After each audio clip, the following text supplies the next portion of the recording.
Habiendo ya introducido la importancia de los templates, vamos a ver aplicaciones avanzadas de templates. No espero que este material sea fácil y rápido de digerir. Sin embargo, es esencial exponer este material en este momento. Una cosa que ayuda muchísimo a la legibilidad del código es poder hacer aliases, poder hacer sinónimos. Sobre todo, en cuanto a template se refiere, la sintaxis puede ser un poco fuerte, ¿ok?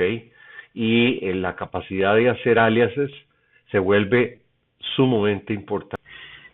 Veamos primero un código que no utiliza ningún tipo de alias y vamos a ver la gran cantidad de cosas que hay que escribir.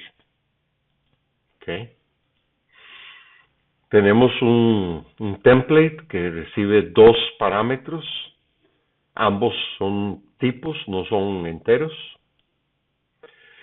Y vamos a buscar todas las ocurrencias de V en el contenedor C. ¿Ok? Y esto lo que nos va a retornar, el retorno de esta función, va a ser un vector de iteradores del contenedor C. ¿Verdad? Acordémonos que cuando tenemos un símbolo que representa un tipo, y este tipo es un tipo dependiente de un parámetro del template, como en este caso es C, entonces es necesario poner type name C iterate. O sea, nosotros no podemos eliminar este type name de aquí. ¿Ok? Entonces, aquí tenemos lo que retorna y lo que se le pasa. Se le pasa al contenedor por referencia. ¿Por referencia por qué? Porque no queremos hacer una copia al contenedor. Supongamos que el contenedor tiene, no sé, 1.000.000 de elementos. No queremos hacer una copia, solamente para encontrar todas las ocurrencias de V, sea el tipo que sea, en ese contenedor. ¿Sí? Entonces, definimos primero el vector de iteradores. ¿Ok? Nuevamente tenemos que volver a escribir type name C iterator, todo, para definir esta variable, este vector. Y luego comenzamos a movernos por el contenedor desde el principio hasta el final. ¿Sí? Una nota aquí donde esto se podría mejorar es, en lugar de hacer C.begin, aquí se podría hacer C.cbegin, C de constante. Y aquí, en lugar de hacer .end, aquí se podría hacer .cend. Esos son mejoras, o sea, hay que acordarnos, siempre que podamos trabajar todo en forma constante, es mejor. Bien. Entonces, lo que vamos a hacer dentro de este for es ver si a lo que apunta, por así decirlo, este iterador P es igual a V, entonces vamos a guardar ese iterador en el vector de iteradores. ¿Ok? Y ¿cómo se llama? Y después de eso, seguimos acá. Se incrementa el iterador, luego acá, se revisa que no hemos llegado al final, y luego volvemos a entrar al cuerpo del for. Se vuelve a preguntar si es igual a lo que andamos buscando. Si lo es, se agrega en la parte final del vector, ¿verdad? Y si no, simplemente se sigue adelante. Eso se hace para todos los elementos del contenedor C. Una vez que hemos terminado este ciclo, entonces se retorna el contenedor res. ¿Ok? Ahora veamos cómo podemos mejorar un poquito esto usando los alias. Primero que nada, podemos hacer con la palabra using, porque antes los aliases se hacían únicamente con la palabra typedef, pero ahora en C++ 11 se introdujo la capacidad de hacer aliases utilizando la palabra using. Y lo bueno de estos aliases es que permiten que el alias sea un template. Entonces, por ejemplo, aquí lo que estamos definiendo es el alias iterator, ¿ok? Asociado al tipo T, y la definición de eso es type name T, iterator, que es justamente lo que estábamos haciendo aquí arriba. ¿Okay? Pero en lugar de hacer esto cada tiro, simplemente definimos el iterador de T. ¿Ok? Es más corto, es más claro. Entonces, vamos a ver cómo se puede ahora escribir la función findAll. Vean que el retorno se simplifica. Ya no es vector type name, no. Ahora es simplemente vector, un vector de iteradores de el contenedor C. ¿Okay? Ya ahí tenemos una mejoría. A la hora de crear el vector de iteradores, es mucho más claro decir, quiero un vector de iteradores del contenedor C. Eso es más claro que decir vector, un vector de type name C iterator. O sea, no es tan claro, ¿verdad? Y el ciclo es el mismo, igual, y el retorno es igual. ¿Ok? Ese es un pequeño ejemplo de un alias. Hay otro constructo importantísimo para la programación con templates, es el static assert. Todos conocemos el famoso assert, simplemente assert, sin el static. El assert, uno le pasa una expresión booleana y esta expresión se verifica en tiempo de ejecución y si es cierta, no pasa nada. Si es falsa, el programa se detiene y si uno está en el depurador, te colocan el depurador en donde se ocurrió la violación del assert. Assert quiere decir yo aseguro, yo asevero que la siguiente condición es verdadera. Eso es lo que assert significa. Ahora, ese assert es en tiempo de ejecución. ¿Qué podría ser un static assert? Bueno, aquí static quiere decir en tiempo de compilación. Como los templates se generan en tiempo de compilación, o sea, todos los tipos que usamos como parámetros para los templates se definen en tiempo de compilación, entonces podemos hacer varias aseveraciones sobre estos tipos de la siguiente forma. Supongamos que tenemos una función, ¿ok? Una función que se llama by, que es una función template function, ¿verdad? Que recibe un parámetro t, un tipo, y recibe acá un argumento por referencia. No except, es una declaración que indica que aquí no vamos a esta función no va a lanzar excepciones siempre y cuando el, el tipo T sea aritmético. Ven, aquí cuando el no except se puede poner solo o se puede poner con un paréntesis y una expresión. Si esta expresión vale true en momento de compilación, entonces es como si hubiéramos puesto no except. O sea, para ese caso, definitivamente no va a haber excepciones. Si esta expresión no es cierta, entonces no podemos decir que esta función no va a lanzar excepciones. ¿Okay? Por cierto, que esta es una metafunción porque trabaja sobre tipos y se ejecuta en el tiempo de compilación. Ok, aquí vemos que lo que queremos hacer es incrementar t. Ok, y aquí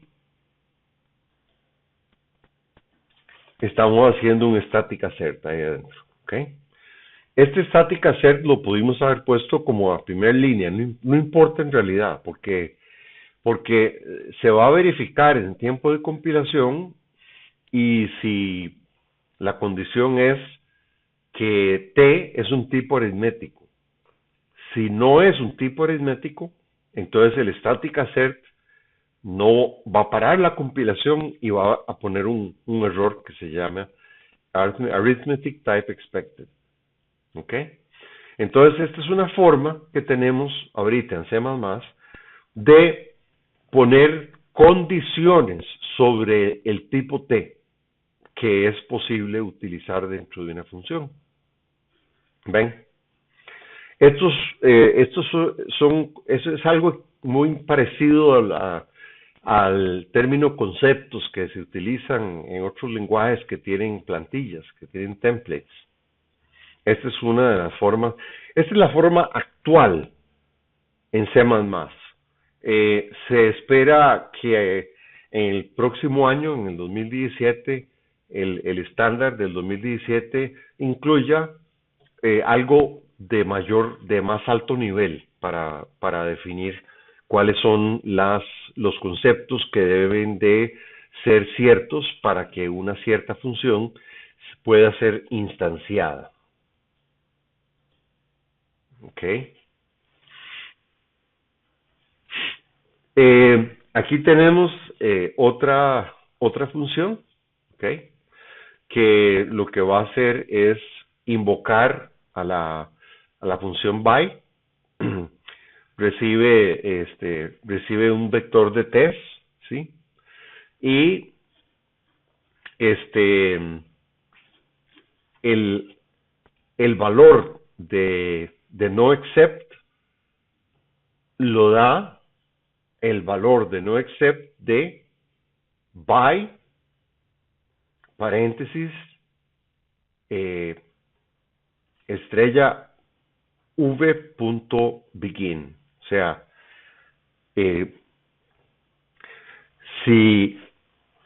esto de acá, este by, ¿verdad? Está refiriéndose a esto de acá. Y este v.begin está retornando el iterador al primer elemento del vector. Y luego esta estrella está haciendo la de referencia de iterador a elemento. Entonces, esto es como pasar el primer elemento del vector v a la función by y ver si eso resulta en no except ser cierto o no except ser falso. Si es cierto, entonces el no except de call by se vuelve cierto. Si esto es falso, el no except de call by se vuelve falso. Yo sé que estoy mezclando un poco conceptos. O sea, aquí estamos hablando del static assert y yo estoy usando un poco el tiempo explicando usos no triviales del no except. Precisamente eso es lo que estoy haciendo, justamente, sí. Sí, me declaro culpable en ese sentido.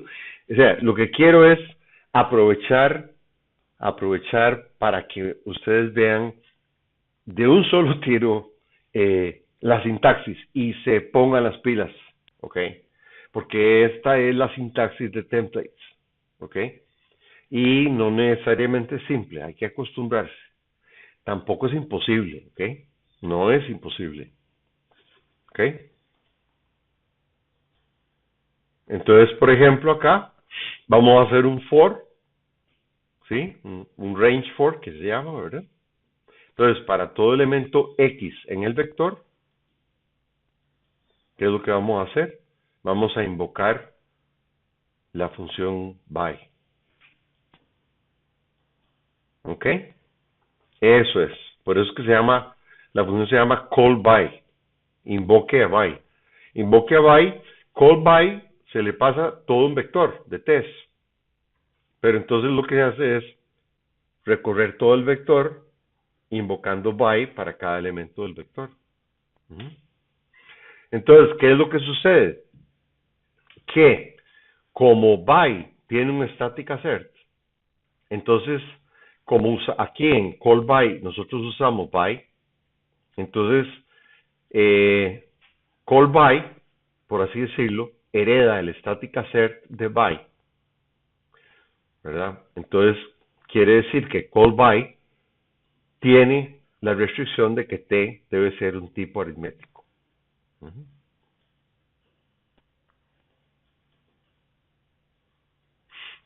Entonces, por ejemplo, podemos crear un vector de enteros, ¿ok? Llenarlo de estos 4 números y luego invocar a call by pasándole el vector. Eso estaría bien. ¿Por qué? Porque entero es un tipo aritmético. Pero, ¿qué pasa si tuviéramos un vector de hileras que tuviera estas dos hileras y tratamos de llamar call by pasándole ese vector? Obviamente esto va a fallar. Entonces esto no va a compilar acá. Y nos va a salir este mensaje aquí. ¿Ok? Ahora vamos a ver otro aspecto avanzado de templates y es la definición condicional de elementos miembros de un template. ¿Ok? En una clase corriente, uno no tiene la opción de decir, bajo estas y estas circunstancias, quiero que exista un método llamado X. Pero si no se dan esas circunstancias, no quiero que ese método exista. Eso no se puede con una clase normal. La definición condicional es un aspecto sumamente avanzado que abre puertas como no hay idea en lo que es la programación genérica, metaprogramación y todo lo demás. Todo lo que se basa en templates. ¿Ok? Vamos a ver entonces cómo es posible definir elementos de una clase, de un template, más bien de un template, en forma condicional. Supongamos que tenemos un número, una clase número, que recibe un template parámetro t, ¿ok? Y ahí está. Este es un elemento de tipo t, y en la parte pública tenemos un constructor que inicializa el m, todo eso ya lo sabemos. Y aquí llegamos a la parte condicional, ¿ok? Vean aquí qué interesante. Para que esto funcione, para que la parte condicional funcione, es necesario que tenga un type name propio, ¿ok? Este, no hemos visto todavía que se puede definir un método que usa templates dentro de una clase que es template, que usa templates. Pero sí se puede, y es así. En realidad es así de fácil. Olvidémonos de esto aquí a la derecha. Nada más veamos lo que dice template type name u igual t. ¿Qué es este u igual t? Estamos dándole un valor por defecto. El valor por defecto de u es t. Es este t. ¿Ok? Pero sí tenemos que definir este u para poder hacer el enable if. ¿Sí? Entonces, el asunto funciona de esta forma. Esta función simple modulus, ¿sí? Recibe, es una función, un template function que recibe dos parámetros. El primero es el tipo U y el segundo es la clase con nombre igual. Este es el default, el nombre default de la clase. Realmente el nombre de la clase no nos interesa. Entonces lo hacemos de esta forma. Class, el valor default es el tipo retornado por, y aquí venimos a una metafunción que opera sobre tipos. Entonces lo que tenemos es enable if. Entonces adentro de esto tenemos que poner una condición. Ponemos enable if, si la condición esta es cierta, entonces retorna el tipo. En realidad el tipo no lo vamos a usar. Esto simplemente para provocar que el compilador trate de generar este tipo acá, trate de sustituirlo, y si puede generarlo, entonces sigue adelante y construye el método, este método simple modulus, ¿sí? Si no pudiera, entonces el simple modulus no va a estar definido, ¿ok? Entonces, vamos a ver, ¿cuál es la condición del enable if? Bueno, la condición es que si u es un tipo entero, ¿ven? Is integral u 4 puntos value, ¿sí? Porque así están estos métodos, estas metafunciones, ¿ok? Que indagan propiedades de los tipos que se les pasan para obtener el valor de esa metafunción. Tenemos que poner 4 puntos value y esto nos retorna un valor booleano. O es integral o no es integral. O sea, o es un tipo entero o no es un tipo entero. Si es un tipo entero, entonces el enable if tiene un true aquí. Y si tiene un true aquí, entonces pues, se considera que toda esta expresión está bien formada y por lo tanto se procede a generar el método simple modulus, ¿ok? ¿Verdad? Que es tan fácil como esto, ¿sí? Es tomar el M y hacer el módulo con O, ¿verdad? Donde O es una referencia al tipo U, que ya sabemos que si no se dice lo contrario, ese tipo U va a ser igual a T. Y vemos también que aquí se utiliza un static assert, ¿sí? El static assert es porque la única forma o sea, para poder nosotros, acuérdense que estamos en la clase número, entonces la única forma de nosotros poder obtener el módulo, ¿verdad? Si son enteros, entonces se puede utilizar el operador módulo de C++. Por eso es que tenemos un static assert aquí, porque U tiene que ser un entero, ¿ok? Vean que el uso de isintegral acá y el uso de isintegral acá en realidad es casi que podríamos decir que es redundante. Esta estática certa es redundante. Claro, porque si uno es entero, entonces el método simplemente no se va a generar, ¿sí? El asunto funciona de esta forma.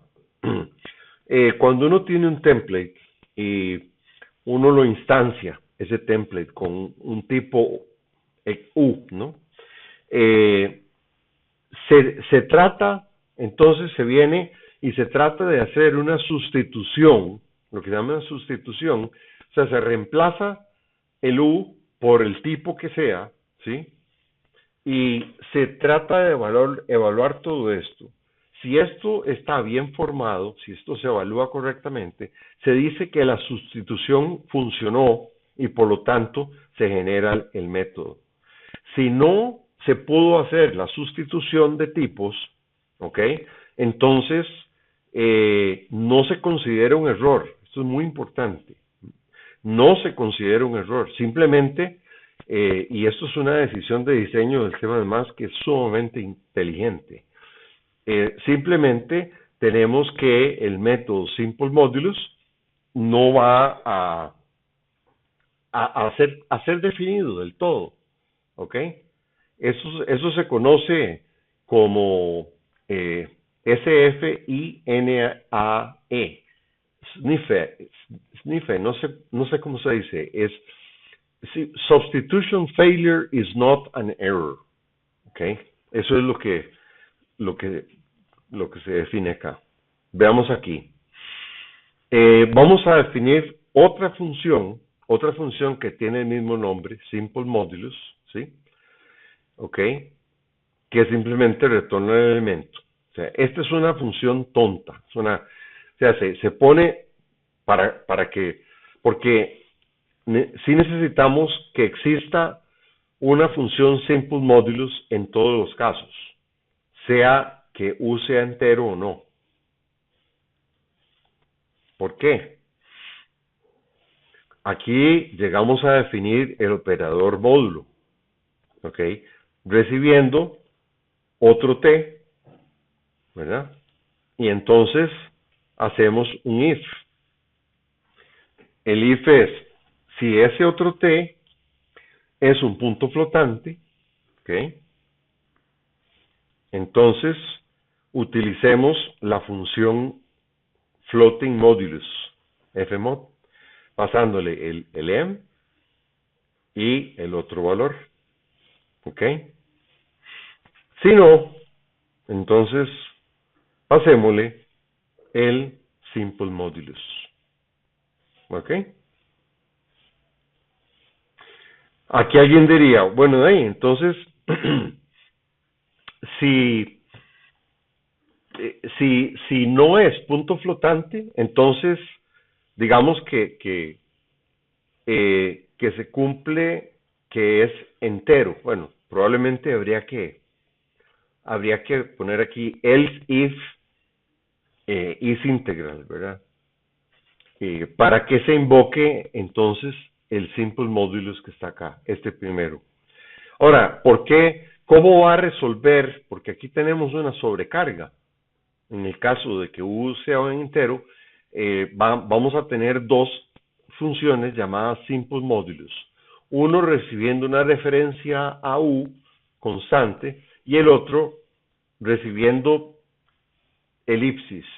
Elipsis quiere decir, esto es heredado de C, quiere decir un número no especificado de elementos. ¿Ok? Entonces, el compilador, al tener esas dos opciones, si las tiene porque es entero, T o U, entonces escoge el más apropiado. Y definitivamente que va a escoger, si existe, va a escoger el simple modulus que recibe una referencia U. Porque en las reglas de el match, del matching, cualquier función que reciba el elipsis queda de última, o sea, se escoge únicamente si no hay ninguna otra función. ¿Ok? Entonces, quiere decir, resumiendo, que gracias a la posibilidad de la definición condicional, vamos a poder tener una clase número que va a funcionar bien tanto para enteros como para puntos flotantes y que va a ofrecer un operador de módulo en ambos casos, y llamando al código flotante, si se trata de flotante, y si no, ejecutando el código usando el operador módulo nativo del C++. Obviamente, ¿qué es lo que nosotros vemos aquí? Vemos sumamente eficiente. Esto es sumamente eficiente. Porque todo esto se genera, todo esto if y todo esto se calcula en tiempo de compilación, no en tiempo de ejecución. Entonces esto es extremadamente eficiente. ¿Ok? Otra cosa que podemos hacer con los templates es extraer tipos. Ya hemos visto ejemplos de eso anteriormente, pero vale la pena poner un caso concreto para repasar eso, porque realmente es interesante esto. ¿Ok? Supongamos que definimos un template que recibe un número como parámetro, ¿sí? Y un struct que vamos a ver, que lo que tiene es un vector de n elementos. Entonces tenemos esta estructura, ¿ok? Obviamente para utilizar, o sea, para convertir este template en una clase, bueno, en una estructura, tenemos que especificar n, ¿sí? Porque ese es uno de los parámetros, el único en este caso, ¿ok? Vamos a ver ahora qué podemos hacer con esto. Podemos definir una función que resulta ser una expresión constante. ¿Por qué una expresión constante? Porque esta función se puede ejecutar en tiempo de compilación. Es decir, en tiempo de compilación tenemos toda la información necesaria para poder definir esta función. ¿Y qué es el cuerpo de esta función?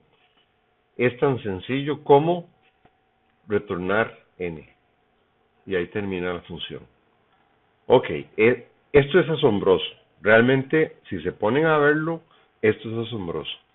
Esto quiere decir que tenemos una función, se llama useVector, que se le pasa algún native invector, o sea, una instancia de este template. Y, obviamente, con un cierto n, ¿ok? Que este n es un template parámetro. Por eso es que aquí lo volvemos a definir como un template parámetro, ¿sí? Y entonces lo que retorna es este n. Ahora, en tiempo de compilación, nosotros ya sabemos para que un vector nativo aquí, uno de estos, entre acá, ya tenemos que haber definido el tamaño, tenemos que haber definido n. Por lo tanto, el useVector puede deducir el tamaño, puede deducir el valor n. Veamos cómo se usa. Veamos. useVector, ¿ok? Entonces, aquí, digamos que creamos un native invector de 10, donde n es 10, ¿ok? Este es el vector. Y ahora, veamos cómo podemos utilizar la función useVector, donde se le pasa el vector, y ¿qué es lo que retorna? Aquí nos va a retornar el número de elementos de ese vector. que ya se sabe en tiempo de compilación. Bueno, aquí está el 10, ¿verdad? Asumamos que esto no sabemos, que esto es creado en otro lado, ¿ok? Y que nos lo pasan por una función y no sabemos cuál, cuál es la dimensión de ese vector. Pues al pasarlo a esta función useVector, es posible entonces determinar n y hace posible escribir esta línea. O sea, poder averiguar características de cuáles son los valores de los de los de los parámetros template que tiene un tipo X, en este caso el tipo native int vector. ¿Okay? Ahora pasamos al siguiente escalón de templates, ¿sí? Este escalón tiene que ver con lo que se llama variadic templates. Y variadic templates, lo que quiere decir es templates donde podemos tener un número no definido, no predefinido, de elementos, de template arguments, ¿sí? Ok, esto es completamente novedoso en C++11, antes de eso no existía. Vamos a ver. Para programar variadic templates, el más importante, la ayuda más importante que tenemos es pensar en una cabeza y una cola. Ahora van a entender por qué. Vamos a ver. Aquí tenemos una función S que no recibe parámetros y no retorna parámetros. Una función bastante tonta. ¿Okay? Aquí tenemos una función S que recibe un parámetro de tipo T, o sea, es un parámetro, o sea, es una función template, ¿verdad? Pues el tipo puede ser cualquier cosa, ¿sí? Y se imprime el valor de este T, ¿sí? ¿Okay? Y luego podemos definir un template variádico. El variádico es es lo que lo convierte en variádico es estas elipsis de aquí, que por cierto son diferentes a las elipsis que vimos antes. Estas elipsis son elipsis de C++, no de C, y lo que esto quiere decir es que aquí, o sea, para esta función, que se llama S también, vean la sobrecarga, ¿no?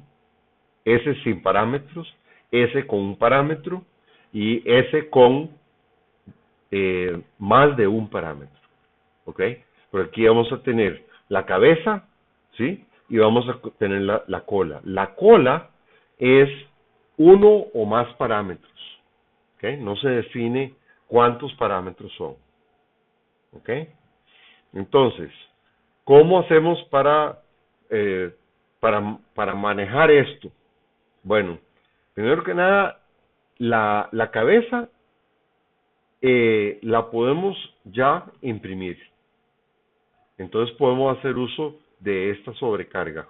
Entonces hacemos S y le pasamos la cabeza. Eso invoca aquí. ¿Ok?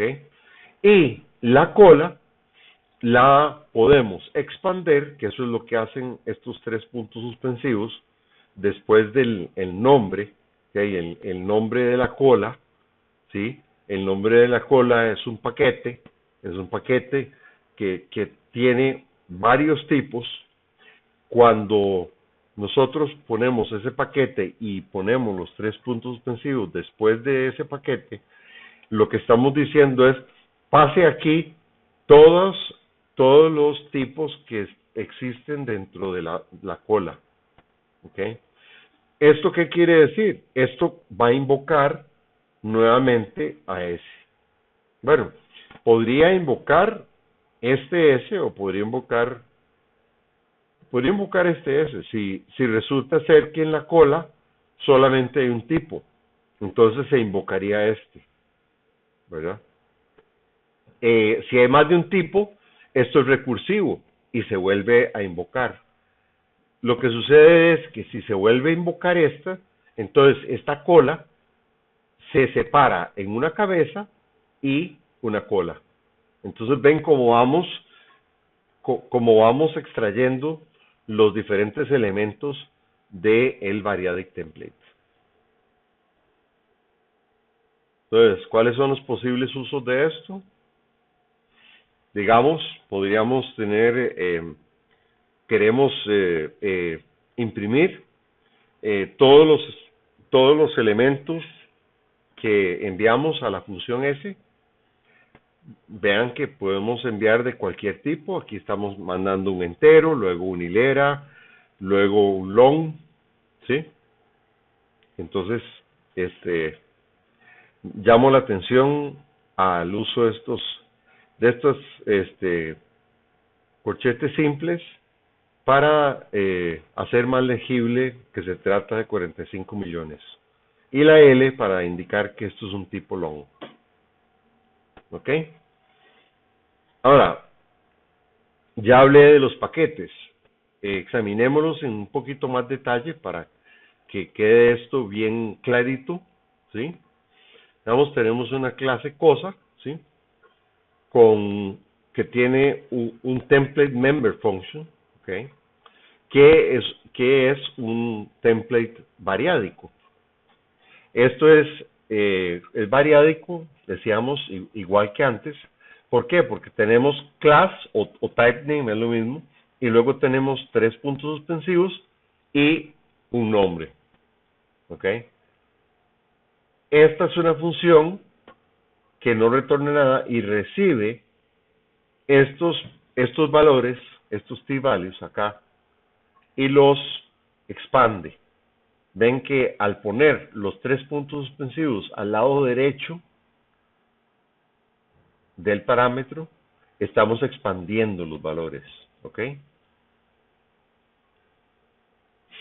Aquí podríamos tener algo parecido, solo que en lugar de que esta es otra definición posible de la clase, aquí la clase cosa, clase thing, es una template class y contiene un método something que recibe un número variable de valores de cualquier de los tipos especificados en esta lista de acá. ¿Sí? Nuevamente vean cómo los 3 puntos, los elipsis, expanden esos valores para pasárselos a la función something. Estas dos son dos formas, o sea, aquí esto es una clase corriente que tiene un método que es un template method, mientras que esta es un template class que tiene un método corriente, pero como la clase tiene templates, entonces puede utilizar esos templates. ¿Ok? Entonces, cuando tenemos los elipsis antes de el símbolo, el declarador, esto quiere decir empaque estos tipos en t-values. Y cuando tenemos lo inverso, o sea, t-values, elipsis, a la derecha, quiere decir desempaque todos los tipos que están en t-values, desempáquelos y los vamos a conocer, los vamos a llamar con el nombre de valor, values, perdón. Igualmente eso se da aquí. ¿Ok? Ahora, ¿cómo se expanden los parámetros, los paquetes de parámetros? Veamos el caso ¿ok? El caso de la clase cosa. Aquí se expanden y para enviar para enviar los valores a otra función, entonces lo que hacemos es se pone values y se ponen los elipsis. así se expande el parameter pack. El parameter pack es este, es values, se llama values, ¿sí? Es lo que está a la derecha de las elipsis. Uh-huh. Ahí está el unpack.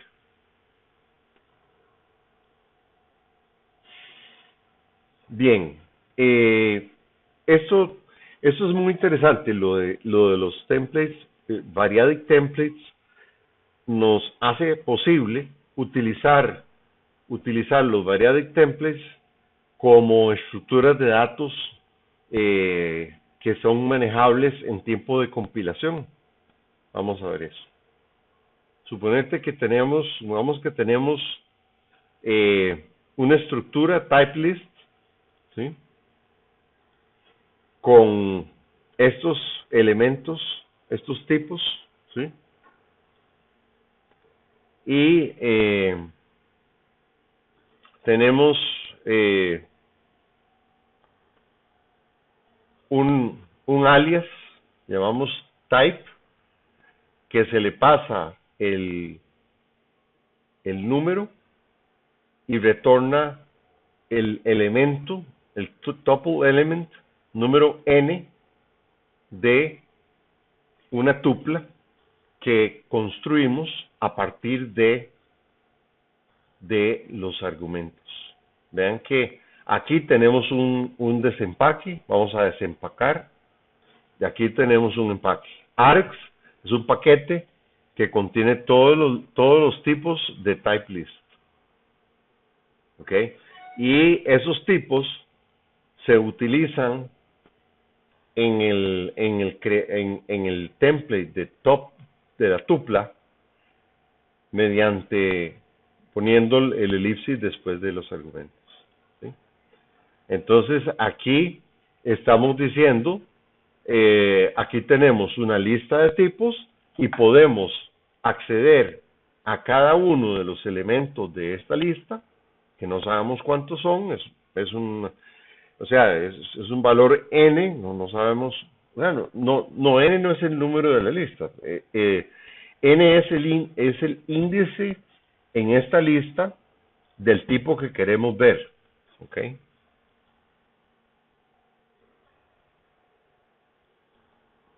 Entonces, por ejemplo, ¿sí? Si tenemos un type list y le pasamos estos tres elementos, ¿sí? Y luego hacemos 4 puntos type. ¿Cuál type es este? Este type está dentro del type list.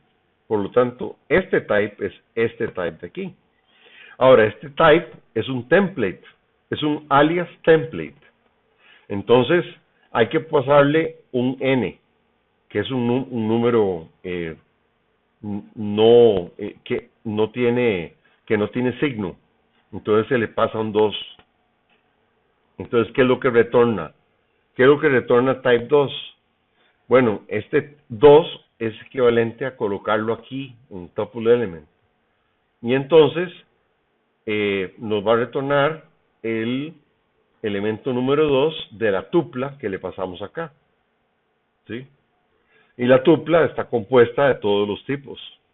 Entonces esto, de ahí, ¿cuál va a ser el tipo de la variable L? Pues va a ser 0, 1, 2, va a ser un bool. ¿Ok? Estamos.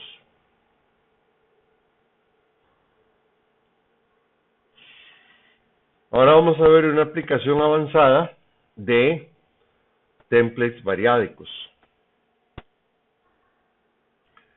Por ejemplo, podemos hacer una tupla de vectores. Veamos cómo se podría declarar una tupla variádica de vectores. Primero se definiría una lista de tipos que no conocemos, no sabemos cuántos elementos, cuántos tipos tiene. Y luego haríamos un alias que le hemos puesto tuple of vectors Y la definición de tuple of vectors sería una tupla con los elementos obtenidos de vector basándose en TS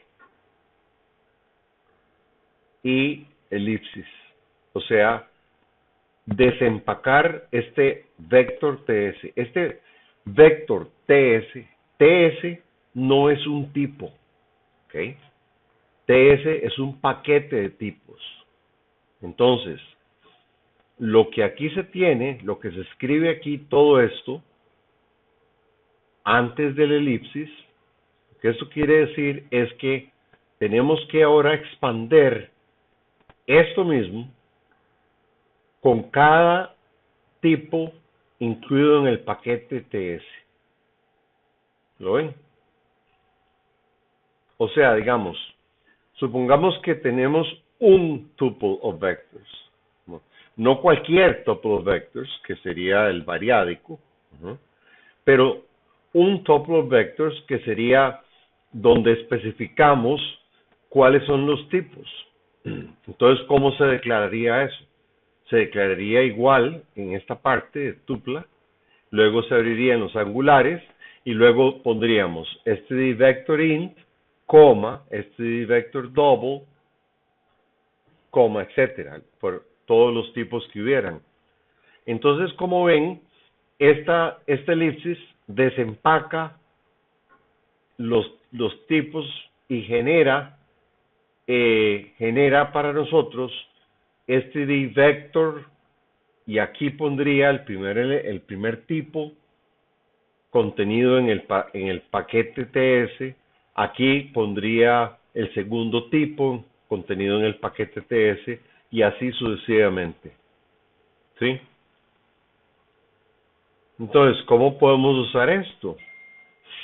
Podríamos generar una tupla de vectores, donde lo que les pasamos aquí, int y double, no va a ser, ojo esto, es muy importante, es una tupla de vectores, no es una tupla cuyos elementos son int y double, no.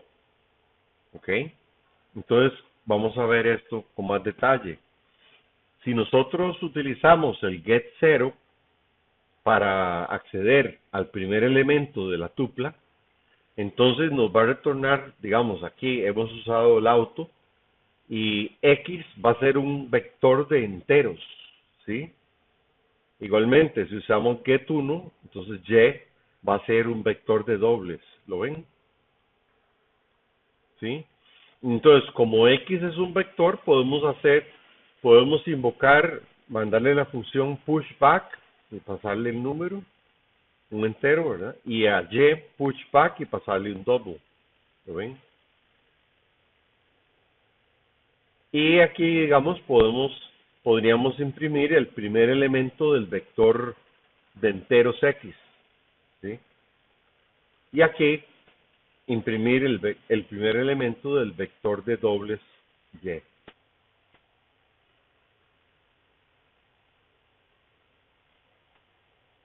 Ahora vamos a hacer un ejercicio para ver que también estamos en lo que es la sustitución de los tipos verdaderos con relación a los templates, ¿verdad? Entonces, abrimos un namespace ahí para que no choque nada de lo que vamos a declarar acá con otros tipos que ya existan o otras funciones, ¿sí? Y entonces declaramos una función template variádica que recibe como primer argumento un char y como después un número variable de argumentos. Después tenemos una función P, que es un function template, y lo que hace esta función es imprimir el valor del parámetro que recibe. Luego tenemos otra función foo, que únicamente recibe un char. Ven, la diferencia entre este foo y este foo es que este foo recibe un char, pero adicionalmente un número no determinado, no predeterminado de argumentos, mientras que este foo recibe únicamente un char. ¿Okay? Y invoca a P3 y invoca a PA. Aquí tenemos otro function template, ¿sí?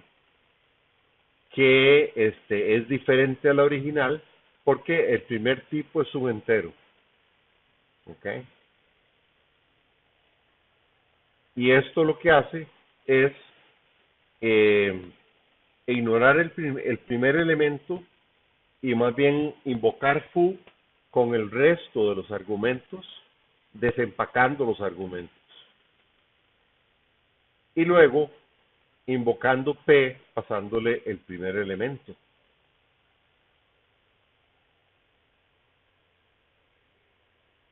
Esta es entonces ahora la definición de la función que habíamos puesto aquí arriba, pero que no habíamos definido. ¿Ok? Y esta definición va a invocar P, pasándole el primer elemento, y luego va a invocar foo, pasándole el resto de los argumentos. Vamos a ver entonces, cuando llamamos foo, si la llamamos de esta forma, aquí va a ser carácter, carácter, entero, carácter, carácter, ¿cierto? Entonces,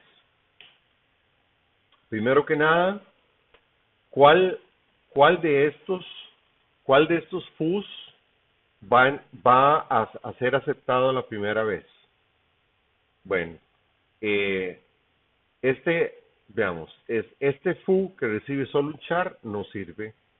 Este foo que recibe un entero no sirve. Este foo que recibe primero un char y luego otras cosas, sí sirve. ¿Ok? Entonces, la primera vez va a tomar este char, se va a venir acá. Y bueno, es decidido que lo vamos a ver en el compilador.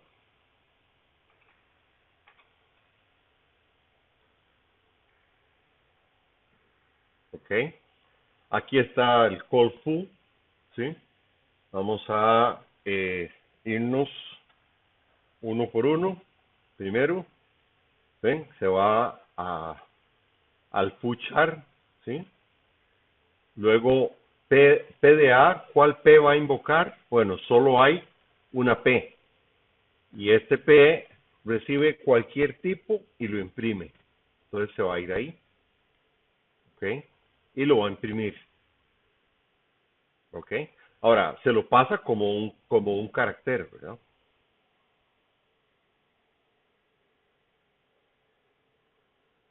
¿Ok? Y ya luego, ahora viene foo, pero con los argumentos que quedan. ¿Ok?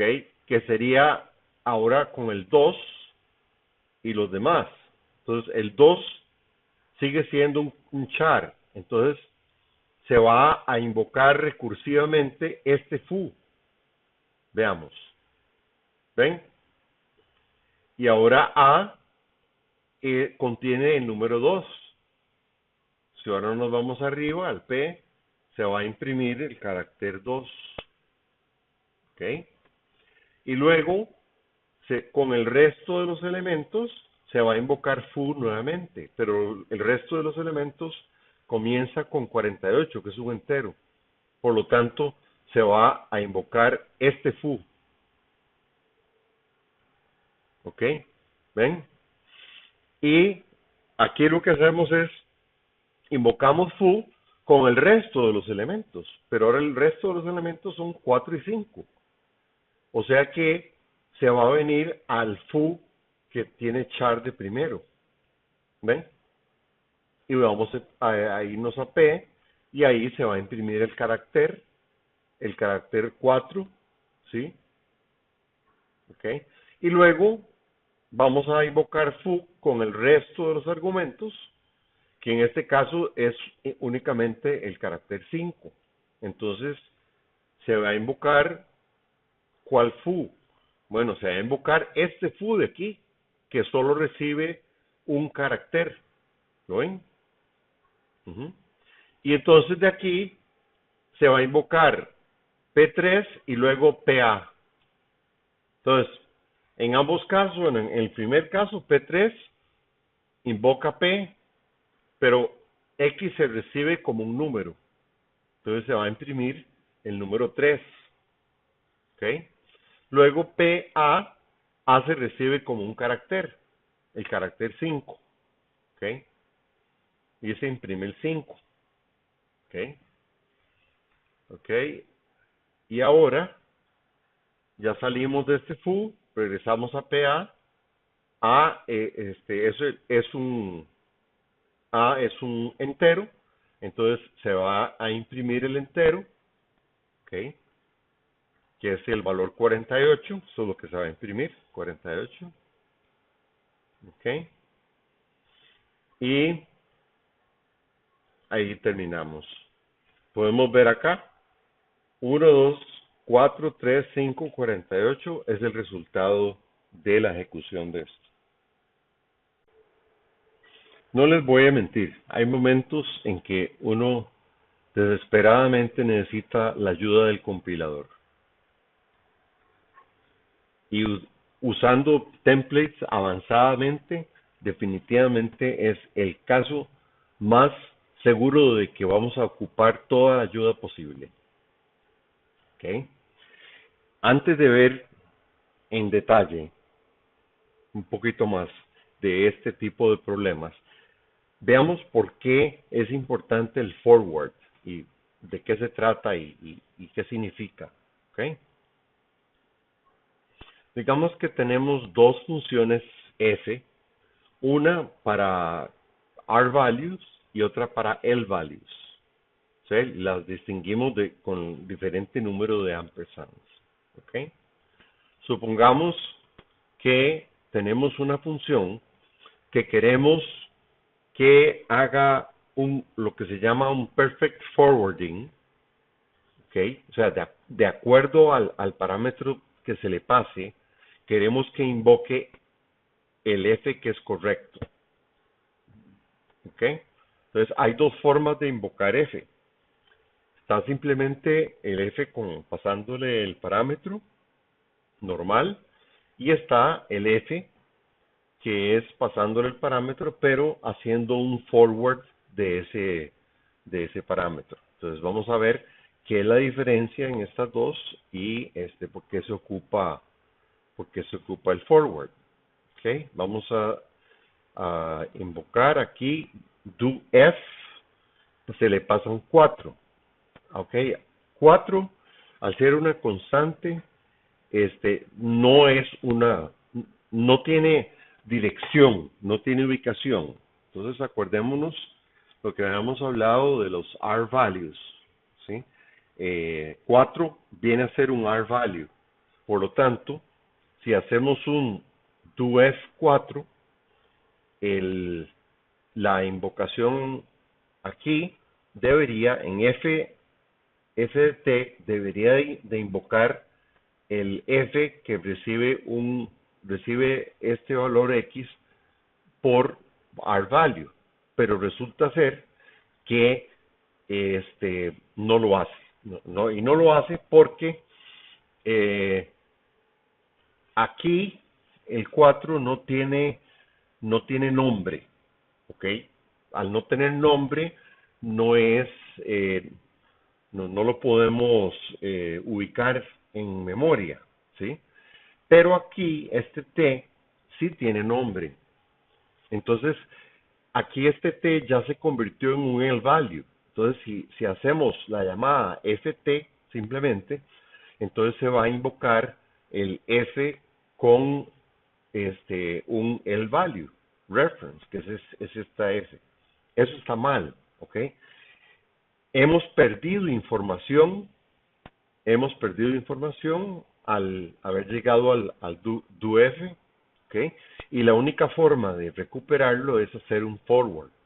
El forward toma el argumento y tiene una forma de averiguar si este argumento era originalmente un R-value o un L-value.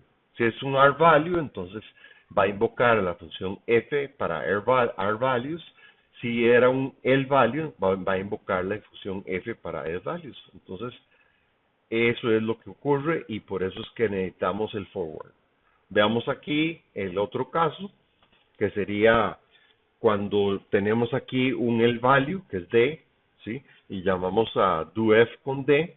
Entonces, al llegar acá, bueno, siempre ha sido un L-value. Desde que invocamos a la función, sí es un L-value. Entonces, tanto f de t como f de forward t van ambas a invocar la versión de f que es para L-values, ¿ok? Que es lo correcto. Entonces, por eso es que se necesita hacer el forward.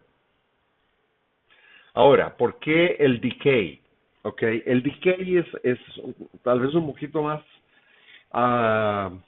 curioso y más, tal vez un poco más complicado de tragar inicialmente, aunque ahora que lo entiendo bien, me parece que tiene totalmente todo el sentido del mundo.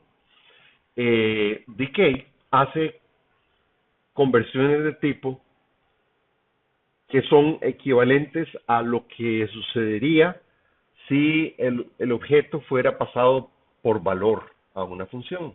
¿Ok? ¿Esto qué quiere decir? Bueno, que si el objeto tenía referencias o const o volatile qualifiers, se los va a eliminar. Si el objeto era un arreglo, va a quitar el extent del arreglo y va a poner un puntero. O sea, convierte el arreglo en un puntero al primer elemento. Si el objeto era una función, va a agregar un puntero. ¿Ok? Esto, ¿qué es lo que busca? Lo que busca es que no tengamos que escribir un function template para cada una de estas posibles combinaciones. ¿Ok?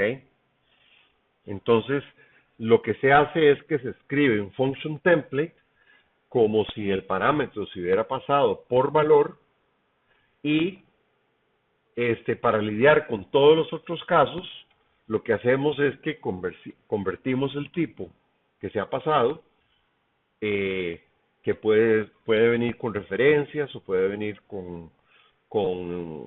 digamos, si es un arreglo, con un extent o etcétera, lo convertimos a un tipo que sea equivalente a que se hubiera pasado por valor. Entonces, vamos a ver un ejemplo acá. ¿Ok? Digamos que tenemos una metafunción que se llama tuple size, ¿ok? Que recibe una tupla de un número variable de tipos, ¿verdad? Y queremos averiguar cuál es el tamaño, el número de elementos en esta tupla. Bueno, la definición es así de fácil. Se trata, esencialmente, la solución está aquí. Size of, elipsis, paréntesis, types. Esto retorna el valor, ¿eh? Que es una constante integral entera, ¿verdad? Que tiene tipo size t y el valor va a ser size of types. Esta es la forma como está definido, ¿ok? Pero fíjense que aquí el parámetro, el template parameter que está recibiendo es una tupla, no una referencia a una tupla, ¿ok? No una tupla constante, no una tupla volátil, ¿ok?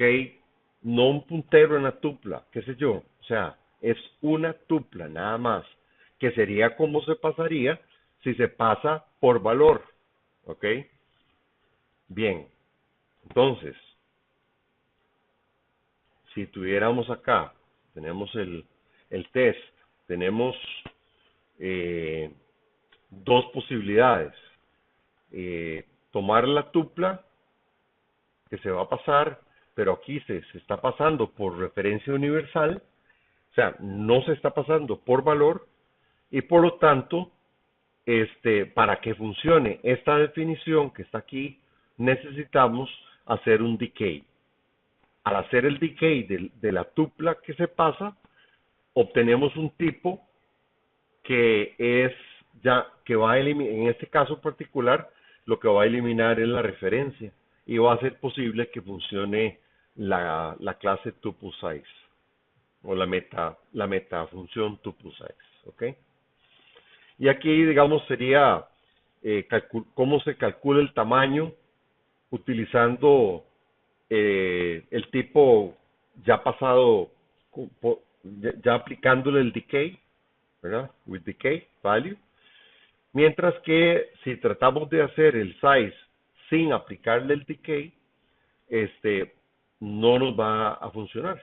Porque el tipo deducido para la tupla aquí arriba va a ser con referencia, y aquí arriba en tuple size no tenemos una referencia en la tupla, sino tenemos una tupla en sí, ¿ok? O sea, pasada por valor, ¿sí? Entonces no nos va a funcionar. Entonces podemos ver aquí cómo se invoca, o sea, primero X, se genera una tupla, ¿ok? De 3 enteros, y luego esta tupla se pasa a la función test. Pero la función test no lo recibe por valor, sino que lo recibe por referencia universal. Entonces, esto es un problema, ¿verdad? Ya el tipo deducido para la tupla viene con referencia, y entonces no hay una referencia aquí en la definición que tenemos de tuple size en el namespace JD. Entonces vamos a tener problemas. Esto así no va a compilar, ¿ya? Entonces, ¿qué es lo que tenemos que hacer? Simplemente eliminar este size without decay. Sí, o sea, siempre aplicar el decay, ¿ok? Y utilizar el tuple size with decay. Eso es. Y ahora, va a ser una aplicación más compleja de los conceptos que acabamos de ver, ¿ok? Y un concepto adicional, que es el uso de namespace para colocar aspectos de implementación. Entonces, es acostumbrado de definir namespaces con nombres como detail o como impl o implementation o algo así, donde colocamos de lo que serían helper classes, helper functions o helper classes, ¿verdad? En este caso, lo que tenemos es un helper function, ¿sí? Que va a hacer esto, ¿sí? Eso es todo. Ok, no es trivial, obviamente, lo que está haciendo aquí no es nada trivial, ¿sí? Pero la función que se invoca desde fuera es la función apply. O sea que este namespace detail es un detalle de implementación, ¿ok? Y se invoca, ¿ven? Se invoca desde la función externa, o sea, la función, por así llamarla, pública, aunque ambas son públicas, pero se supone que la detail es solo para ser invocada de esta forma, ¿verdad? Detail, 4 puntos, apply implementation, ¿sí? Y vemos que todo lo que recibe, todos los parámetros que recibe, son forwardeados, ¿sí?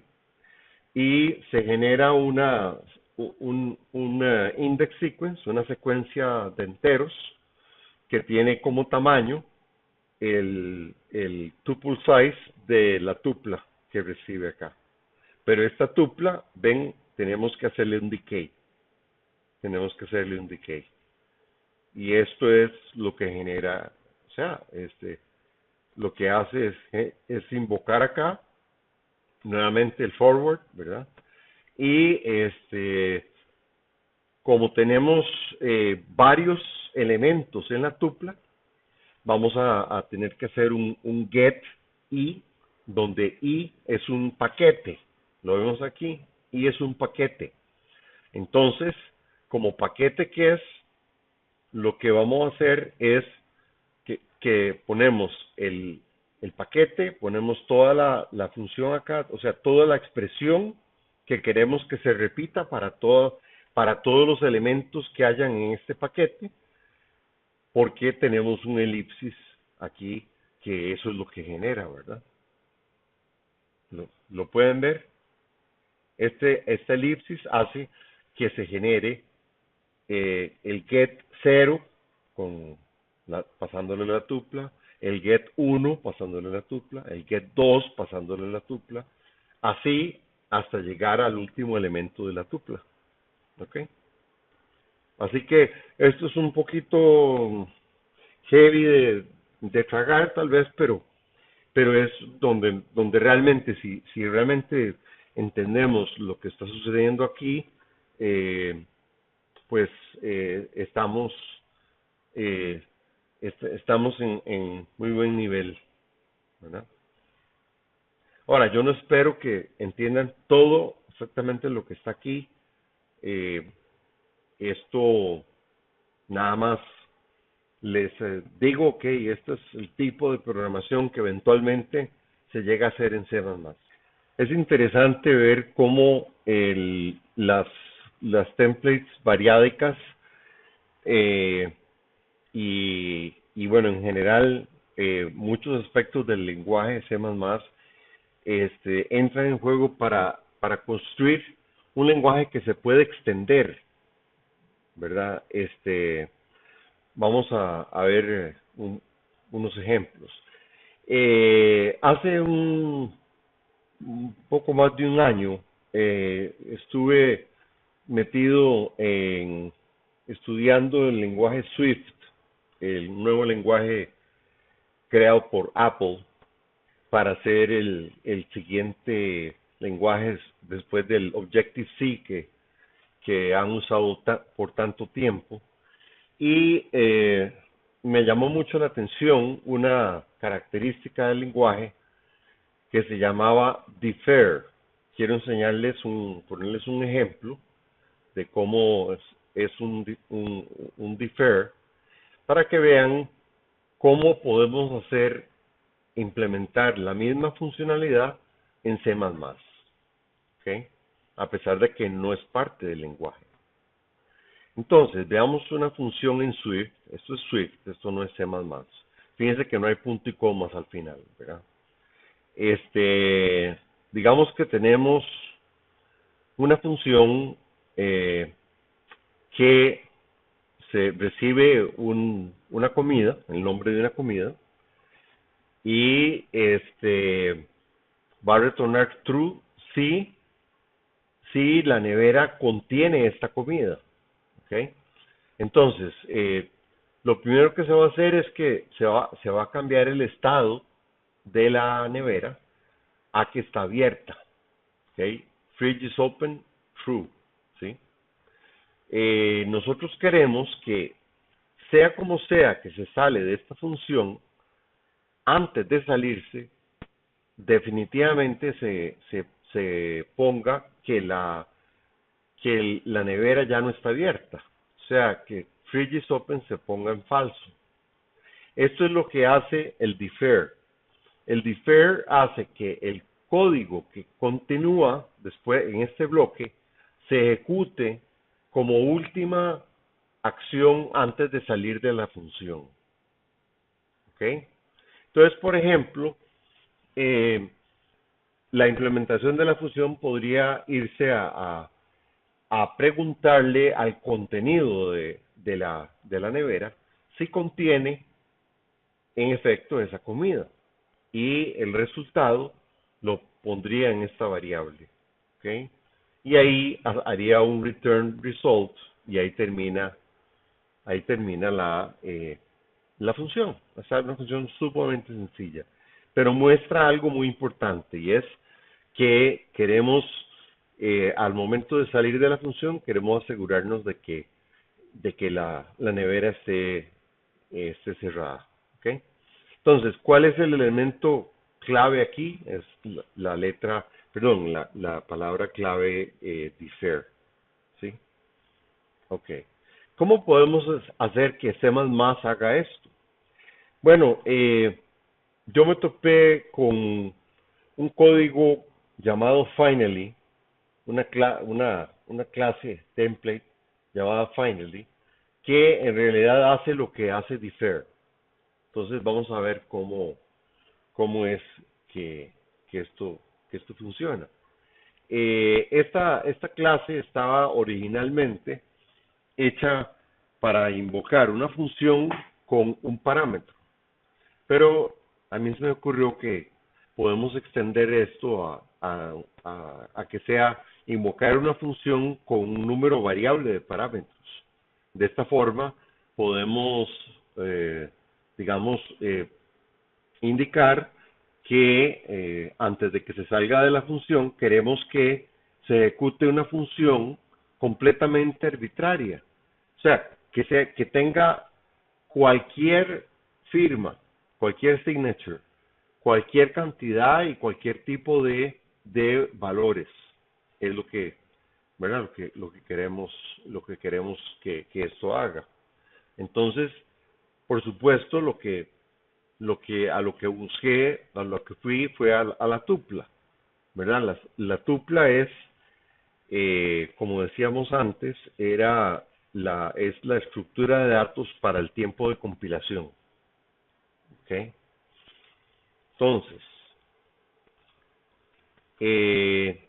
el constructor de FinalAct recibe un funtor y una serie no predeterminada de valores de cualquier tipo.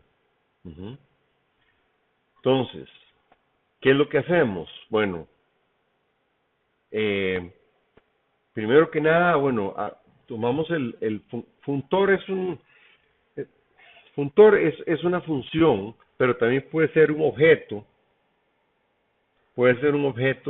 de una clase que tenga definido el operador function call, el operador función. ¿Ok? Entonces, lo que vamos a hacer es que vamos a mover, eh, este, porque no queremos que se ejecute dos veces. Entonces, el objeto, digamos, si es un objeto, queremos moverlo, dejar el objeto original vacío y pasar el contenido de ese objeto eh, al, al, a la variable f, ¿verdad? Que es de tipo f, que es el tipo del funtor. Y luego los valores, vamos a crear una tupla utilizando los valores que se pasan. ¿Ok?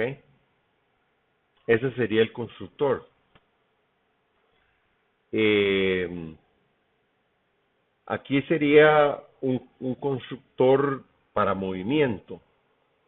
Y esto sería, bueno, si queremos, o sea, si tenemos ya una instancia de Final Act y queremos crear otra a partir de esta original, no queremos que esta original quede ahí.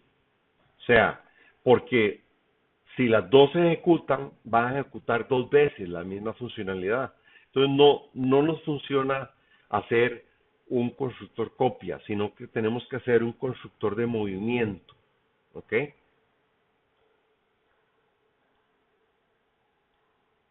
Ven, y aquí también vamos a asegurarnos de que en el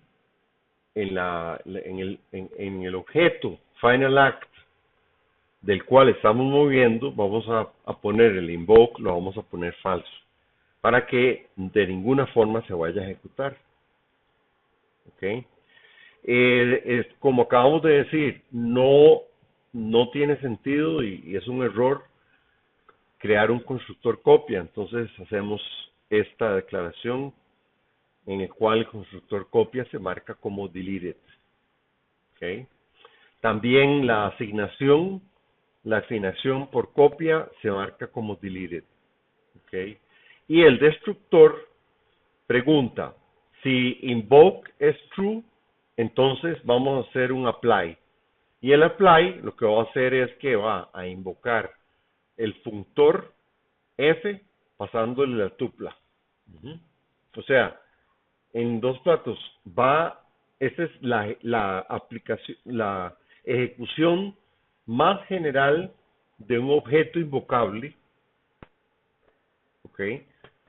Con un número arbitrario de parámetros, ¿ok?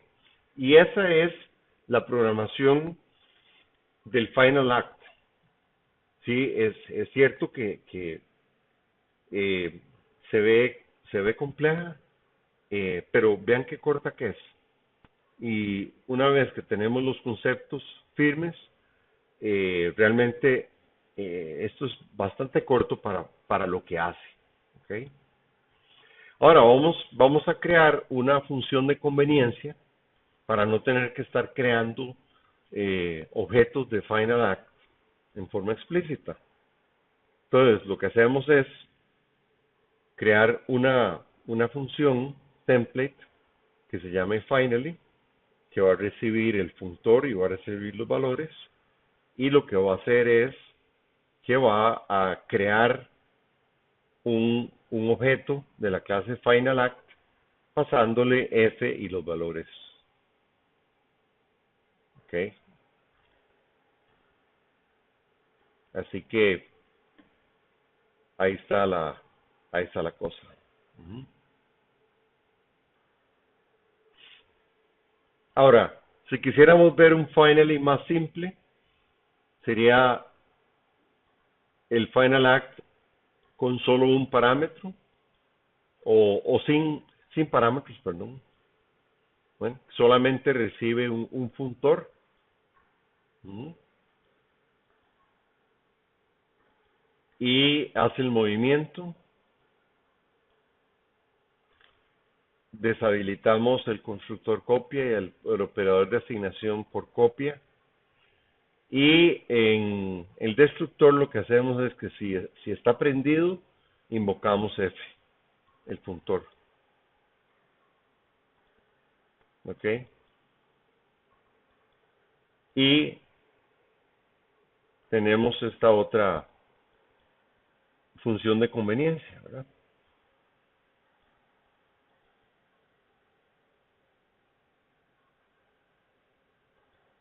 Estas dos. ¿Ok?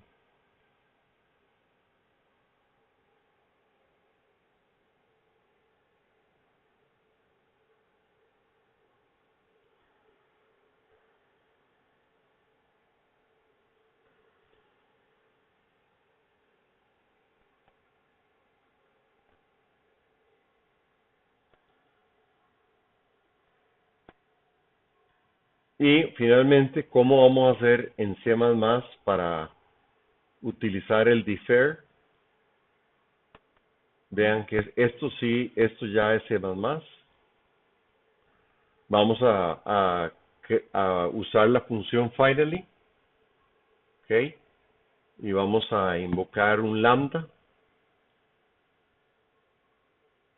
En el lambda podemos poner cualquier código. En el caso nuestro es que vamos a asegurarnos de que la refrigeradora esté cerrada. Uh-huh. Y luego retorna el método que verifica si en efecto tiene la comida que se le pasó o no, ¿verdad? Ok. Entonces sabemos que sea como sea, aunque se lance una excepción, a la salida de esta función, la nevera va a estar cerrada.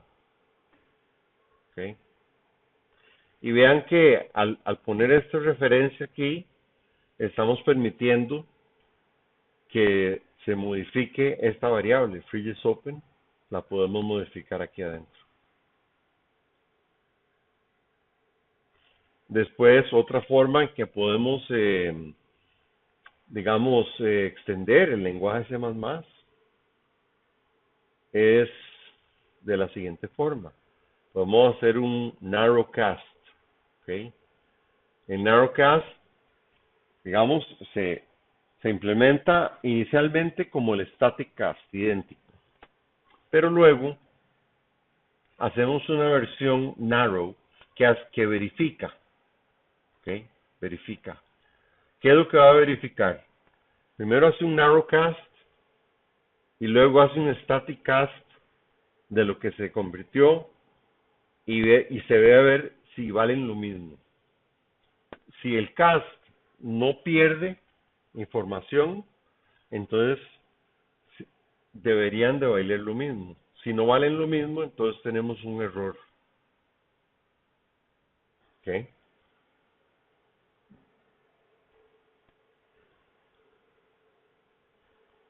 Si hemos perdido también, digamos, uno es negativo y el otro es positivo, ¿verdad? Y no tienen la misma capacidad de soportar números negativos, entonces igualmente es un error, ¿verdad? Y si no, si estas dos condiciones no se dan, entonces simplemente retorna T. Y digamos, la excepción que se tira es derivada de STD exception, que como habíamos dicho es una buena práctica.